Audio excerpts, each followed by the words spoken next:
Warning: Kinda Murdery contains adult themes, explicit language, and descriptions of violence. It is not suitable for anyone, and we recommend you stop listening now. True crime with a dash of the paranormal, the garish, the strange, and the darkly comic. I'm Zevin Odelberg, and you've found your way to Kinda Murdery, a place that means more than just murder. It's my very own pocket dimension, home to a curated collection of bizarre and compelling stories, from decades past to the present day, from the Wild West to the deepest rabbit holes of the World Wide Web, the magical, the mystical, and the monstrous. I cover it all, just so long as it's Kinda Murdery.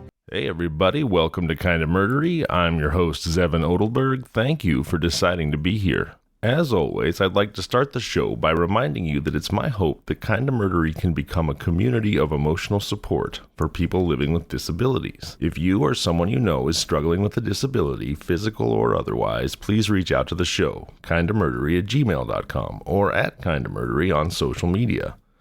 Also, I wanted to share with you that I'm going to be switching up Kinda Murdery's drop schedule. There are two changes. At least for the near future, I'm going to be putting out only one episode a week, which isn't to say there will never be bonus content, but as far as what you should expect one episode a week. Secondly, I'm going to move Kinda Murdery's primary drop day from Sunday to Thursday. I'm making these changes for two reasons. The first is good advice, and the second is family. Kinda Murdery is still a pretty young show. We've existed for 15 months, but in that time, the show stopped coming out twice for a total of almost 6 months. The first time as I transitioned to producing and editing it on my own, and the second time because my family was moving. So if you look at it a certain way, you could say I've only been doing this for about 9 months, which means I've still got a lot to learn. And let me tell you, the learning curve is steep. I jumped back in after the time off and wanted to make up for lost time, so I introduced Insomniac. But I've been struggling to balance everything: the pod, my regular job, and of course, my family. So I reached out to some experienced, successful podcasters that I know and trust. You can probably guess who they are. They've been guests on the show, and I asked them for advice. I asked them what they'd learned starting out that they wish they'd known from the beginning. Nobody knew what anyone else had told me, but they all said the same thing, so I figured I'd ought to listen. They said, number one, never miss a drop date. Miss one and you'll lose listeners, and I know I've made that mistake. Number two, don't put out content just to put out content. Make sure it's always your highest quality offering. Any episode you release might be the first and last thing a new listener ever hears. Of course, I believe in everything I release, and I hope you enjoy it. But I feel like I will create a more consistent, higher quality show if I release once a week. So going forward, Kinda Murdery will come out once a week on Thursdays. And expect fewer guests. I'll certainly still have guests, but I find myself enjoying really diving into the meat of stories in a way that I can only do in a solo format. So I'm going to try out having guests maybe once or twice a month. As for why Thursday instead of Sunday, well, I've realized that releasing on Sunday means I often spend the weekend working on the pod instead of spending time with my family. Time goes by quick, kids grow up fast, and I don't want to miss out. So, in summation, going forward, Kinda Murdery will be once a week on Thursday nights, and we'll still have guests, but fewer guests. Essentially, I guess you could say that Insomniac isn't really going away. It's being assimilated into the larger Kinda Murdery brand. And now you'll enjoy the best of both worlds every time. Thank you for your patience. I appreciate each and every one of you, and I wanted to be upfront with you about what to expect and then to stick to it. Again, from now on, Kinda Murdery, once a week, Thursday nights, better than ever. Tell your friends and family, leave reviews, yada yada yada, on to our story. Tonight I bring you the murder of Iron Mike Malloy, one of the most incredible true crime stories that I have ever encountered. It's a tale of insurance fraud and murder that explores the breadth, width, and depth of bumbling greed and violence, showcasing a remarkable and seemingly impossible combination of determination, goal focus, and sheer ineptitude on the part of a shady collection of murdery misfits known collectively as the Bronx Murder Trust. The Bronx Murder Trust was a killer cabal led by Tony Marino, owner of a dive bar called Marino's in the Bronx, and rounded out by close friends, the undertaker Frank Pasqua and grocer Danny Kreisberg. Filling up the rest of the Bronx Murder Trust's diabolical dance card of dastardly do-batters were cab driver Hershey Green, Anthony Tough Tony Bastoni, Joseph Maglione, and John McNally, and featuring a guest appearance by Guy with a Car and a trademark wax appendage, Ed Tinier Smith. Don't worry, you don't have to remember all those names right now. You don't have to take notes. Just sit back, relax, open your ear holes, and give a listen to The Murder of Iron Mike Malloy. First off, I know what you're thinking. You're thinking Zevin's got a flair for the dramatic. He just made all that bull spit up out of whole cloth. You seriously expect me to believe that I'm about to hear a true crime, emphasis on true crime story about the murder of Iron Mike Malloy at the hands of the Bronx Murder Trust, a murderer's row of Yankee murderers named Tony Marino, The Undertaker Frank Pasqua, Hershey Green, Tough Tony Bastoni, Joey Maglione, Johnny McNally, and Ed Tinier Smith? Right. I know what you're thinking. You're thinking, you gotta be kidding me. Zevin's making this up. I mean, if I was a movie development exec and this was a hard-bitten cinema verite Marty Scorsese gangster flick, I'd have one note, and that one note would be, hey Marty, tone down the cartoon olive oil. It ain't believable. But believe me, my dear murderees, because this story is 100% verified American history. And if you're still incredulous at the end, check out the show notes. I'll drop a link to my sources for this story, which include primary newspaper articles, a great take on the case written by Danny Waugh from Writers of Wrong, that's WRITERS, writersofwrong.com, and a Smithsonian Magazine article entitled The Man Who Wouldn't Die by Karen Abbott. Those two articles will re-blow your mind. Just let me fillet it first. And do check out the stories by Waugh and Abbott, though. They're well-written, enjoyable reads, and I want to support the people who help me tell these fantastical true crime tales. And now, as evocative as names like Tony Bastoni, Frank the Undertaker Pasqua, and Hershey Smith may be, let's do a quick finger-wagging moonwalk away from our clown car of colorful killers, because that's not where our murder story begins. Their names may be romantic, but their crimes are heinous. I doubt anyone still harbors the illusion that insurance fraud is a white-collar, victimless crime. But if you do, banish the thought, because life insurance fraud, perpetrated on the homeless, and a homeless former first responder no less, is the grotesque pastime of soulless animals. And I'm not backing down from that. The Bronx Murder Trust was a gang of soulless animals. So let's forget about them for a moment, and instead focus our attention on the murder victim, the famously durable Iron Mike Malloy. Mike Malloy, dubbed Mike the Durable or Iron Mike by the press, and so named for his dogged refusal to die. Now, whether or not the deep irony of naming a man for his refusal to die immediately after his violent death was lost on the newspaper writers, we'll never know. But Durable Mike was born in 1873 in County Donegal, Ireland, a place that's come up here before on Kinda Murdery as the Emerald Isle's legendary seat of leprechaun power. And if you'd like to hear more about that, check out Kinda Murdery's March 22nd, 2022 episode entitled Wee Huey, the Vengeful Leprechaun, featuring Tim Mullins from Hillbilly Horror House. If you're into dark scripted dramas with great effects, check out Hillbilly Horror House. I'll drop a link in the show notes. So where was I? County Donegal. Mike Malloy was born in County Donegal, Ireland. He immigrated to New York City, and in his prime he worked as a firefighter. But by 1933, Iron Mike was pushing 60 and homeless with decades of alcoholism under his belt.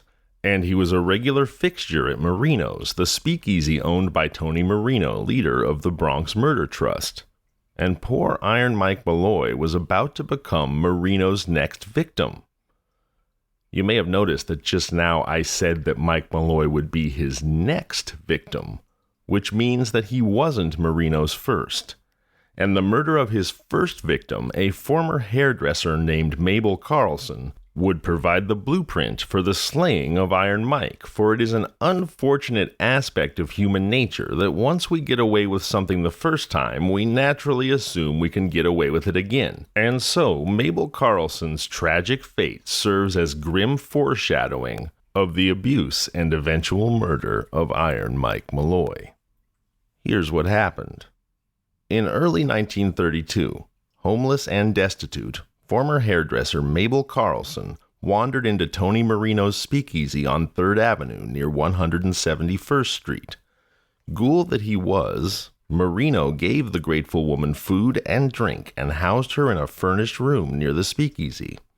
A little while later, he took out a $2,000 life insurance policy on Mabel, listing himself as the beneficiary. Then, on St. Patrick's Day, March 17, 1932, Mabel Carlson died of pneumonia, an unfortunate but not unlikely or uncommon cause of death for a homeless woman weathering the Big Apple's Ides of March. But I referred to Tony Marino as a ghoul, not a philanthropist, which raises the obvious question. What really happened to Mabel Carlson? It's worse than you think. Marino intended to collect the $2,000 from the life insurance policy, which he did. He collected the money. But first he drugged Carlson, then soaked her clothes and bedclothes in water, opened the window, and allowed New York City's early March temperatures to do the rest. He literally froze her to death. And with Mabel Carlson's death, Tony Marino, leader of the Bronx Murder Trust and budding insurance fraud serial killer, had his proof of concept and a viable go-forward business model. Marino was not unknown to the police. He'd been run in before, suspected in connection with various killings and other criminal activity, but never convicted. In 1932, at the age of 27, Tony Marino was a threadbare, grungy man with an advancing case of syphilis.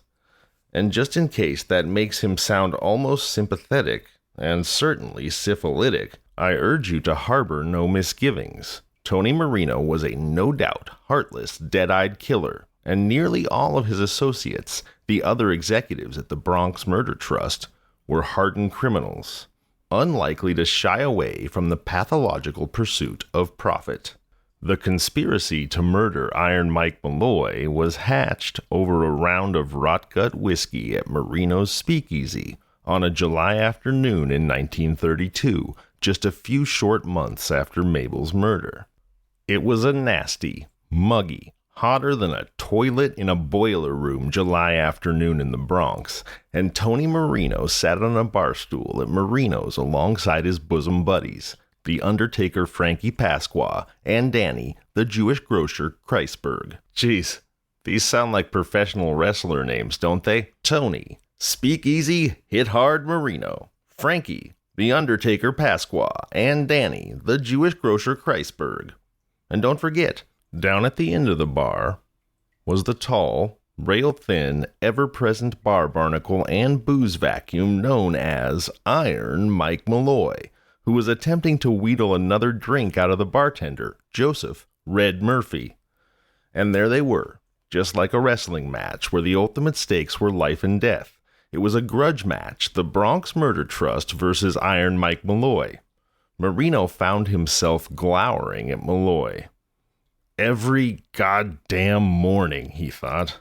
The old man showed up blearily and cheerily requested, "Another mornin's mornin', if you don't mind," in his muddled brogue. Hours later, Malloy would be passed out on the floor. For a while, Marino had let Malloy drink on credit, but he no longer paid his tabs. The insurance money from Mabel's murder got spent quick on back rent, more booze for the bar, and not a small portion on Marino's own entertainment. But god damn it, he thought, a man of business deserves every once in a while to be a man of leisure. Marino was drowning in credit extended to his low-life clientele, especially Mike Malloy, who seemed to have 2 hollow legs, 3 livers, and not one fucking nickel to pay for the rivers of hooch he guzzled down every goddamn day. Marino's glower blazed up into an apoplectic stare, his eyes shooting fire at Malloy. He was pissed off. No, that's wrong. He was goddamn furious. He swore again, adding a few more colors and layers to his repetitive blasphemy. Tony wiped the sweat off the back of his neck with a bar towel and poured a round of drinks for Undertaker Frank, grocer Danny Kreisberg, and himself. "Boys," he said conspiratorially, still eyeing that bum Mike Malloy with nothing short of pure uncut hatred. "Boys," he said, "business is bad." Kreisberg and Pasqua followed Marino's gaze to Mike Malloy. There he was, leaning on the bar, hoisting yet another shot of whiskey to his stubble-covered slack jaw. Nobody knew much about Mike Malloy, least of all Malloy himself. He had no family, no friends, and he certainly had no fucking money. It was the 24-year-old Undertaker, Pasqua, who suggested it first. Frankie Pasqua, the Undertaker, no, the Mortician, was the only one of Tony Marino's associates with even the slightest sheen of respectability. Or maybe that was just the sheen of flop sweat, but anyway, the point is, if you expect people to let you bury or even just burn their loved ones to ash, you can't come off as a destitute creeper. So Frank Pasqua made sure that his shoes were shined and his suit was at least a little less threadbare than Tony's. Yep, it was respectable businessman and mortician Frankie Pasqua who suggested it first, eyeing Iron Mike with only slightly less distaste than Tony had. Mike, whose whiskers were wet with whiskey that dribbled from the salt and pepper stubble on his chin. It was Frankie Pasqua who suggested it. "Hey," he said, "why don't you just take out an insurance policy on Malloy? I can handle the rest." Marino nodded and motioned to Malloy. "He looks all in. He ain't got much longer to go anyhow. The stuff's getting to him. It ought to be easy to let the old man drink himself to death." Marino and Pasqua glanced over at Daniel Kreisberg. The 29-year-old grocer and father of 3 would later say that he participated for the sake of his family. Kreisberg nodded his agreement, and the gang set into motion a macabre chain of events that would earn Michael Malloy cult immortality by proving him to be nearly immortal. Until at last, of course, he proved to be entirely, tragically, mortal. Pasqua offered to do the legwork, paying an unnamed acquaintance to accompany him to meetings with insurance agents. This acquaintance called himself Nicholas Malloy and gave his occupation as florist, a detail that one of Pasqua's colleagues in the funeral business was willing to verify. It took Pasqua 5 months and a connection with an unscrupulous agent to secure 3 policies, all offering double indemnity on Nicholas Malloy's life, 2 with Prudential Life Insurance Company and 1 with Metropolitan Life Insurance Company. Now, double indemnity, in case you aren't familiar, is a clause through which a life insurance policy pays out double if the insured dies as the result of an accident. Frankly, I'm surprised this device even exists, since it seems like an invitation to murder. And indeed, in this case, it was. The Undertaker Frankie Pasqua gave Joseph Red Murphy, the bartender at Marino's, a role to play in the conspiracy. It would be his job to identify the soon-to-be deceased Mike Malloy as Nicholas Malloy and claim to be his next of kin and beneficiary. If all went as planned, Pasqua and his cohorts would split $3,576, about $54,000 in today's money. It would be a plum payday and easily collected just as soon as Mike Malloy died as uneventfully and anonymously as he had lived. The key, of course, being that Iron Mike Malloy had to actually die in order for the Bronx Murder Trust to collect, and nobody, and I mean nobody, would ever call Iron Mike a cheap date, because he absolutely refused to go down easy. Just how tough was he? Well, you're about to find out.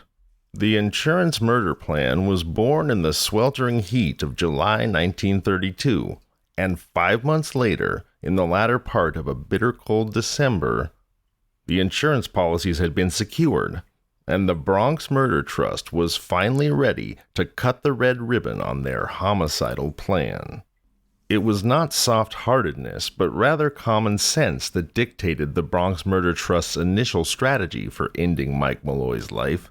The man was an inveterate, reckless, and enthusiastic drinker whose body was no doubt already on the brink of death by alcohol poisoning.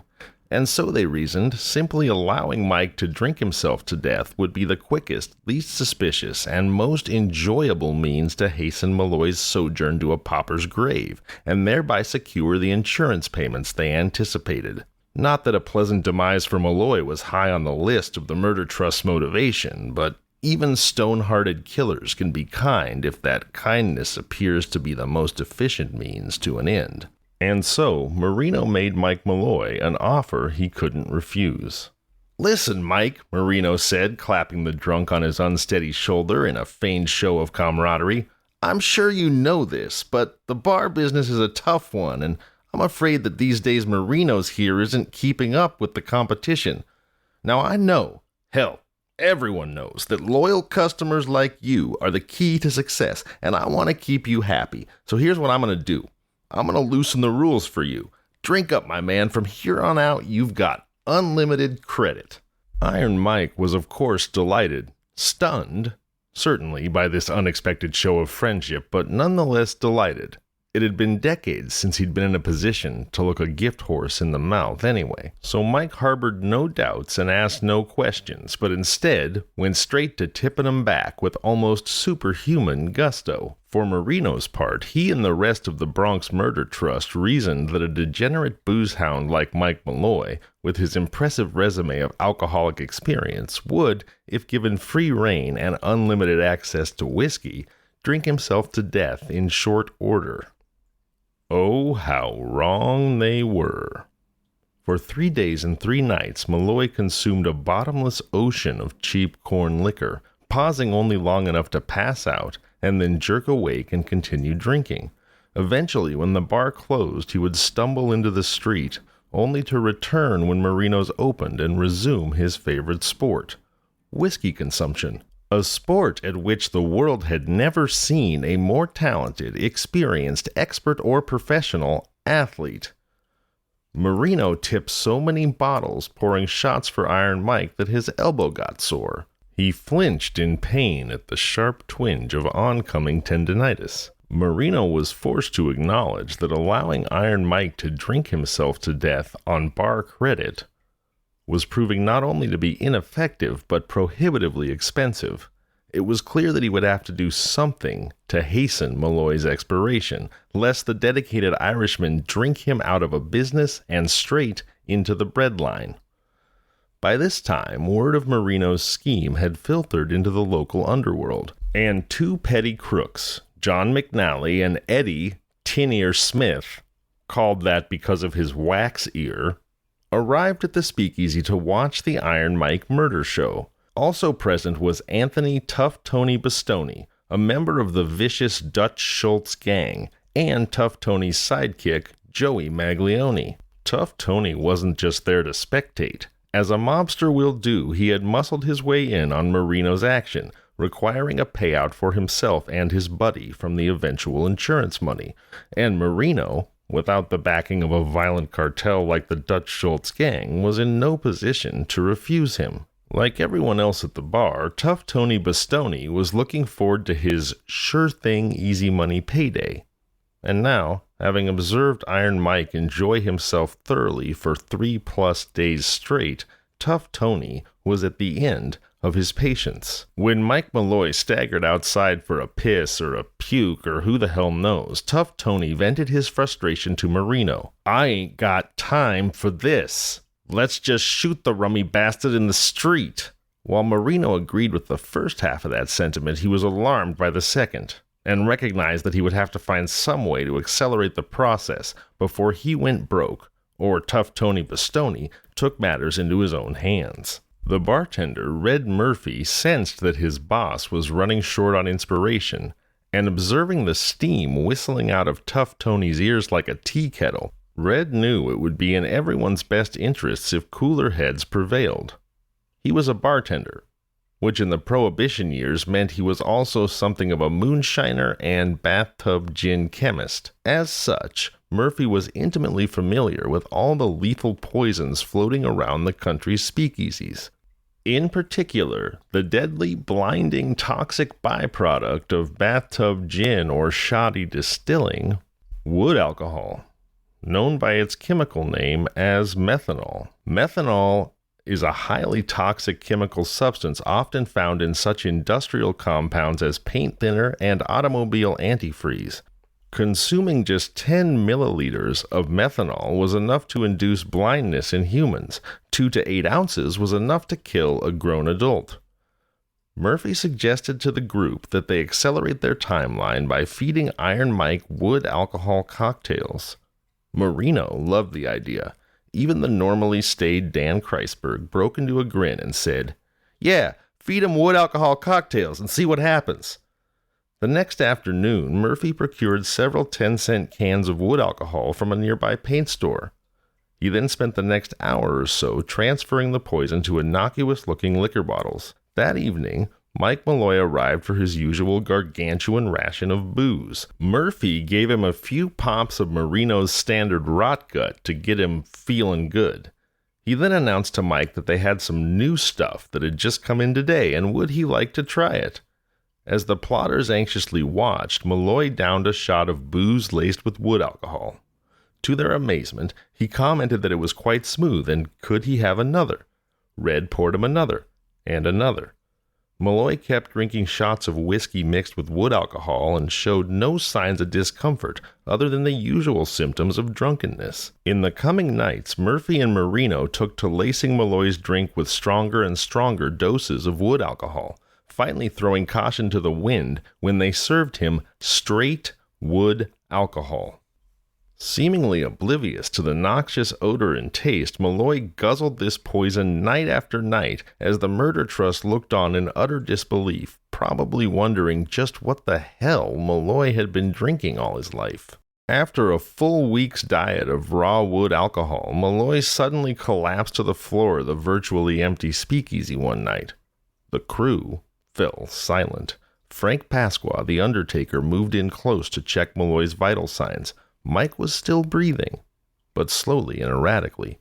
The boys eagerly watched for his chest to stop moving. Finally, Malloy let out a long, seemingly final ragged exhale, and then began snoring loudly. He woke up early the next morning to greet Murphy with his usual refrain. "Give me some of that old regular, Murph. There's a good lad." Now, I imagine that you, like the Bronx Murder Trust, are probably wondering how the heck Iron Mike could drink shot after shot of pure wood alcohol with no apparent ill effects. First of all, let me say that Kinda Murdery is neither a chemistry nor a medical advice show, so please, for the love of Pete, do not test the veracity of this statement. Assume that if you drink wood alcohol under any circumstances, you will at the very least go blind and probably die. As a matter of fact, wood alcohol poisoning was rampant during Prohibition, which began in 1920. Well, by 1929, there were more than 50,000 people in the U.S. who had died from drinking wood alcohol. And that's from drinking wood alcohol-tainted beverages. Iron Mike Malloy was downing shot after shot of straight wood alcohol. So how did Durable Mike get away with it? Well, here's what my research suggests. Red Murphy's amateur chemist chops notwithstanding, what the Bronx Murder Trust didn't know is that ethanol, the alcohol we drink, chemically interacts with methanol, the wood alcohol that blinds and kills us. And ethanol in sufficient quantities limits and can even neutralize the most egregious toxic effects of consuming methanol: blindness and death. In other words, after decades of degenerate boozing, Iron Mike Malloy's organs were so thoroughly pickled in ethanol as to make him immune to methanol's deadly side effects. As Wesley from The Princess Bride might have explained, "I spent the last few years building up an immunity to iocane powder." Even without chemical knowledge, common observation forced the gang to conclude that wood alcohol would not be Iron Mike's undoing. Red Murphy was struck with sudden inspiration. He remembered seeing a man die of acute gastrointestinal distress after consuming alcohol and raw oysters in combination, and so he bought raw oysters, soaked them in booze, and offered them to Malloy on the house. Malloy, thrilled by his continuing and apparently improving good fortune, consumed the oysters with great relish and gratitude, but no apparent ill effects. And much to Murphy's frustration, he went straight back to drinking. The bartender concluded that he would have to ramp up his attempts to poison Mike even further. He let several cans of sardines rot for days in the sun, and then served Malloy sardine sandwiches again on the house. But these sandwiches were also tainted with ground-up tin can and broken glass. Murphy reasoned that the sharp bits of metal would lodge in Malloy's gut and surely kill him. But Iron Mike loved the grub, munching on it gratefully, asking for more, and even going so far in his effusive praise to suggest that with their knowledge of good food, Marino and Red Murphy ought to open up a restaurant. The upshot of all this scheming was simply that instead of drink, pass out, wake up, and drink some more, Iron Mike added another step to his established routine, which became drink, eat sardine sandwich, pass out, wake up, drink some more, eat more sandwiches. Again, the expected ill effects were absent, and Mike, expressing copious amounts of slurred gratitude, enjoyed the sandwiches greatly and was not shy about requesting more, and more, and more. Now, sardines were cheap, but they weren't free, and Marino watched with growing dismay as the capital required for his investment in durable Mike Malloy's death only increased. So next, at Marino's urging, Red added rat poison to the ground-up bits of metal and shards of glass in Mike's sandwiches. And still, Mike consumed them with no hesitation and highly efficient relish, happily plowing his way through the toxic sandwiches and seeming to have more in common with competitive eating legend Kobayashi horking down Nathan's hot dogs than he did with a man about to die from multiple methods of poisoning. Marino was approaching his wit's end. The plot to kill Mike Malloy was not only turning into a giant pain in the balls, it was also costing Tony Marino increasingly large sums of money. Mike's open bar tabs, the cans of wood alcohol, the oysters, the sardine sandwiches, and of course, and most egregiously, the monthly insurance premiums. Marino complained that he was going to go bankrupt before they knocked off Malloy. Killing Mike Malloy had become more of a point of professional pride and less of a smart business decision. The Bronx Murder Trust's mood was dispirited, even bleak, and their awe at the seemingly indestructible Mike Malloy had taken on a bitter air of almost religious superstition. The men took to calling him Rasputin and openly wondered if their entire enterprise was inevitably doomed. Clearly, sponsoring Iron Mike Malloy's all-you-can-eat and drink carnival death cruise was not sustainable. They needed to alter their course of action. The old saying goes, "If it ain't broke, don't fix it." And while certainly the Bronx Trust's current murder strategy was very much broke, Marino had pulled off this homeless murder life insurance scam successfully once before, and he recalled with sudden excitement that freezing his victim to death through exposure to New York's harshest elements had worked like a charm.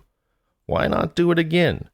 As luck would have it, the winter of early 1933 was one of the harshest on record. By mid-January, the city was locked in a dangerous cold snap, and Marino decided it was time to let his tried-and-true modus operandi bear fruit.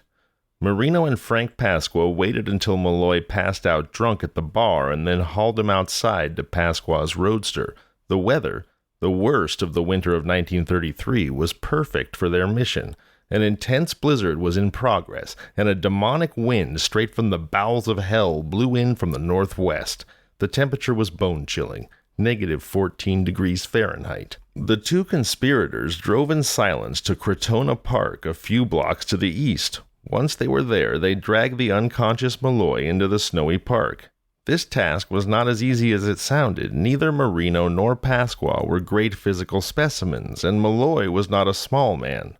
In addition to Mike's dead weight, they were also lugging a 5-gallon jug of water. Before long, their cumbersome stroll had both men panting and popping sweat despite the Arctic-like weather conditions. After laying Malloy on a suitable park bench, they stripped off his shirt and doused his head and bare torso with the contents of the water jug. Through it all, Malloy never stirred. Confident that Mike would quickly freeze to death, Marino and Pasqua retreated to the car. When Marino arrived at his speakeasy the following day, whistling happily in anticipation of a plum payday, he found Malloy's half-frozen form in the basement. Somehow Malloy had trekked the half-mile back and persuaded Murphy to let him in. When he came to, he complained of a wee chill. And as morning broke, Durable Mike parked his bony butt on a bar stool and happily awaited his daily ration of wood alcohol and doubly poisoned, spoiled sardine sandwiches.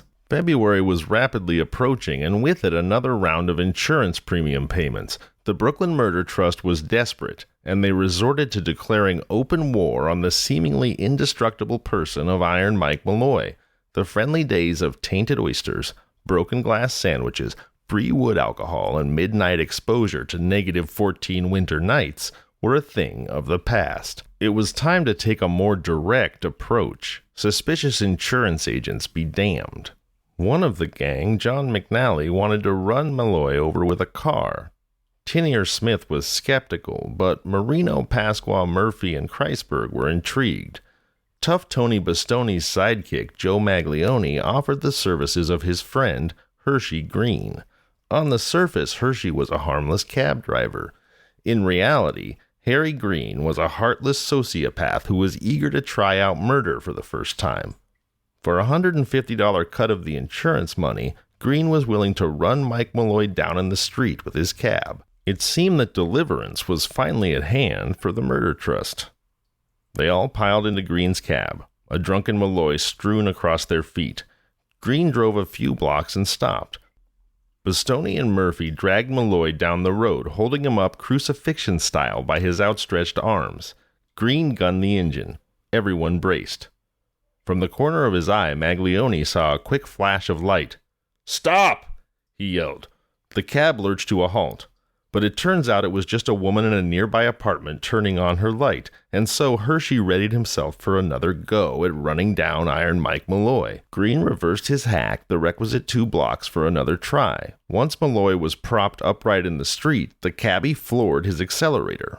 The weaving drunk rapidly swelled in the windshield, looking to the plotters like some crazy camera trick at the picture show. Just at the moment of truth, the completely oblivious Malloy blundered out of the path of the speeding taxi, which rocketed past him with inches to spare. Tony Marino and his pals literally howled with frustration. They say God takes care of fools and drunkards. Malloy may have been both, but he was certainly Exhibit A, proving without question the truth of that statement. Harry Green was angrily muttering curses under his breath as he backed his cab up yet another time. Bastoni and Murphy, who were bickering incessantly by this point, once again stood up poor old Mike Malloy in the middle of the street to await his miserable fate. This time, Bastoni and Murphy held up Malloy until the last possible second. Green was traveling between 45 and 50 miles an hour when his cab struck the drunken man head-on. Malloy briefly flung up on the hood before disappearing from view. The plotters felt 2 pronounced thuds as the cab rolled over the body. The cab came to a stop. Just to make sure Malloy was dead, Green threw his hack in reverse and shot backwards directly over Malloy's unmoving form, which was spun sideways by the force of the impact. However, the headlights of an approaching vehicle scared off the boys before they could confirm their success. It fell to Joseph Red Murphy, the bartender, who had been cast as Nicholas Mallory's brother, to call morgues and hospitals in an attempt to locate his missing sibling. No one had any information, nor were there any reports of a fatal accident in the newspapers. At this point, Tony Marino was deep in a hole from the cost of paying insurance premiums and feeding Iron Mike's endless alcoholic appetite. He was already grappling with having to split his eventual payday 9 ways. And now that God-forsaken freeloading bum Mike Malloy had gone and disappeared on them. If they didn't find him, there would not even be a payment to split too many ways, and Tony Marino would be well and truly screwed. Sometime during the 5 days that followed the attempted vehicular homicide courtesy of Hershey Green's cab, Tony Marino's reason fully broke loose from its moorings. He sat at his bar, feverishly planning to shanghai and kill another anonymous derelict. Any fucking anonymous derelict would do. Why'd they have to off the unkillable Mike Malloy to collect? The answer was, they didn't. They could kill any random hobo and pass him off as Nicholas Mallory. Hell, Mike Malloy wasn't really Nicholas Mallory either. Bastoni and the others agreed. With Malloy gone to who knows where, they needed someone to fill in. The boys decided to search the speakeasies and dive bars across the river in Harlem where no one would recognize them. Joseph Patrick Murray was a 31-year-old unemployed plasterer's assistant when, on the night of February 6, 1933, he unknowingly wandered into the violent, insane universe of the Murder Trust. Like Mike Malloy, he was a heavy drinker. It was his misfortune that he bore an astonishing physical resemblance to the durable barfly whom he had never and would never meet. Murray was approached outside a 128th Street speakeasy by a gentleman later identified as Tough Tony Bastoni, who offered him a job. With a little urging, the tipsy Murray was coaxed into Harry Green's cab. Despite the crowd of hungry-eyed men inside, Murray leaned back and drank heavily from the whiskey bottle they offered. Amazingly, they spotted fellow trustee John McNally on the sidewalk and flagged him down. By this time, the Murder Trust wasn't wasting any more time on niceties. Once they arrived back at Marino's bar, they offered Murray a Malloy-esque line of unlimited credit. The Murder Trusters certainly didn't care. They merely wanted Murray drunk enough so that he could be run over with ease. Within an hour or so, Murray obliged them by passing out cold at the bar. Tony Marino, perhaps sensing an end to this ordeal, let out a ghoulish chuckle. Gee, he's almost a double for Malloy. The hapless Murray was then shoved into the floor of Harry Green's cab. As they set out for Trinity Avenue to do the job, the Murder Trust was dismayed to see that there was far too much vehicle and pedestrian traffic to hit their target. Since it was still too early in the evening, the boys retreated to Marino's speakeasy, where the unconscious Joe Murray was dropped on the grimy floor like a sack of potatoes, while they waited for the hours to pass until killing time. By midnight, they set out again. Harry Green said, "I know a place by Southern Boulevard." Murray was shoved back into the floor of the cab as they set out. After finding Southern Boulevard suitably deserted for their nefarious deed, Bastoni and Red Murphy shoved a phony Nicholas Mallory ID in Joe Murray's pocket and propped him up to receive a kiss from the Mike Malloy Express. If possible, this attempt was even sloppier than their previous runs at Malloy. Harry Green was going a mere 30 miles an hour when he hit Murray's staggering frame.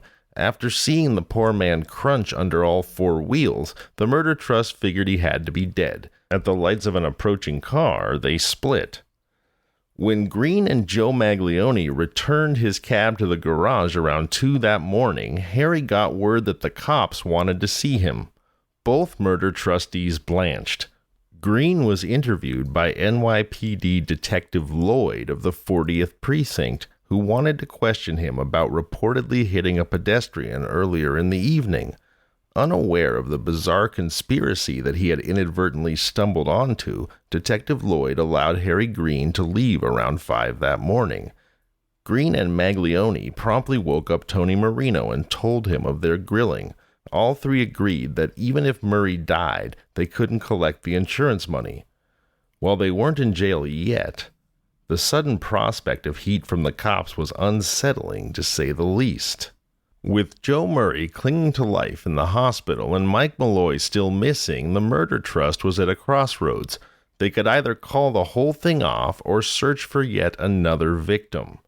Less than 2 days after the Murray fiasco, the door to Tony Marino's speakeasy flew open with a bang, and in hobbled none other than Mike Malloy.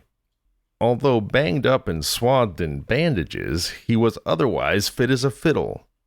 In a strange touch, like a hat on a horse or lipstick on a pig, the downtrodden Malloy was dressed in a brand new suit.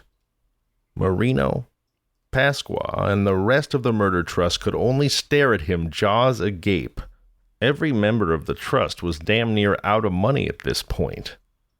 And as they looked at Mike Malloy, they couldn't decide whether they were more furious at him or just jealous of that sharp new suit. As for Malloy, he greeted his best friends in the world with a simple, "Oh, I am dying for a drink."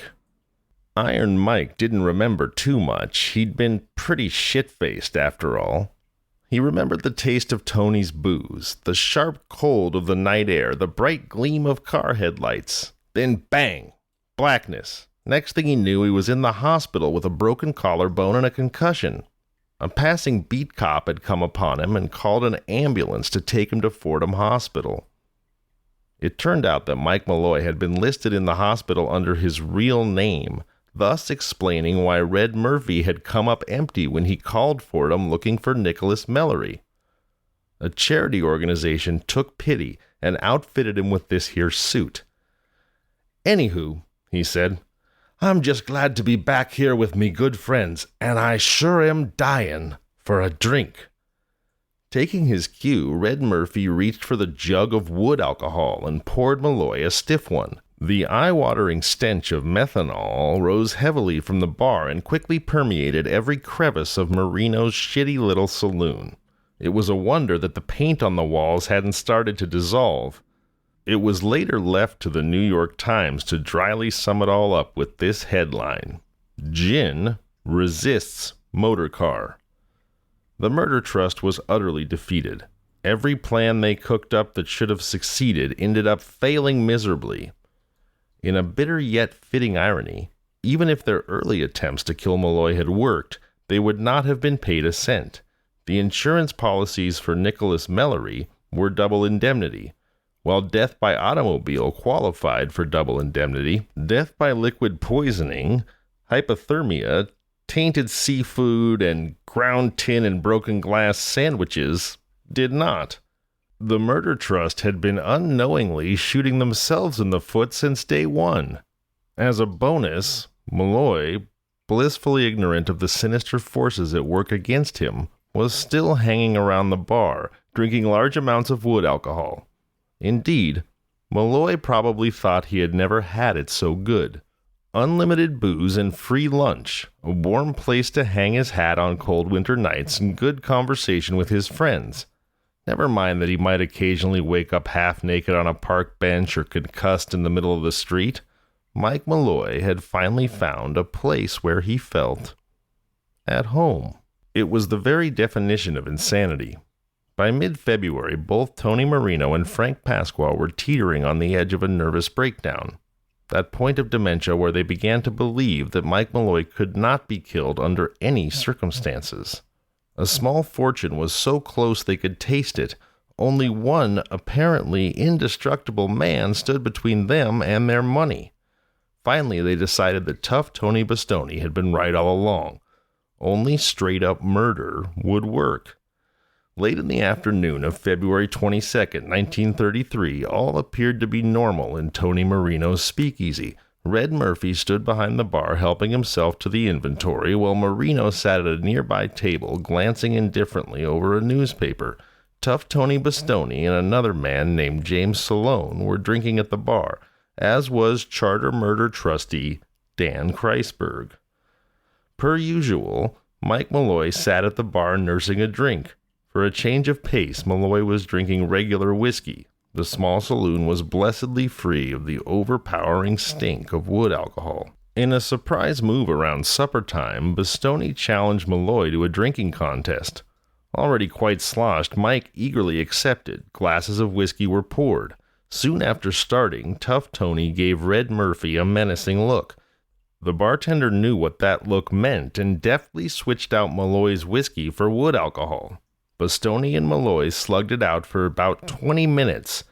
Kreisberg later estimated that Malloy drank nearly 2 quarts of wood alcohol in that brief period. As strong as he was, a survivor of so much violent incompetence over the last 2 months, Mike had finally reached his limit.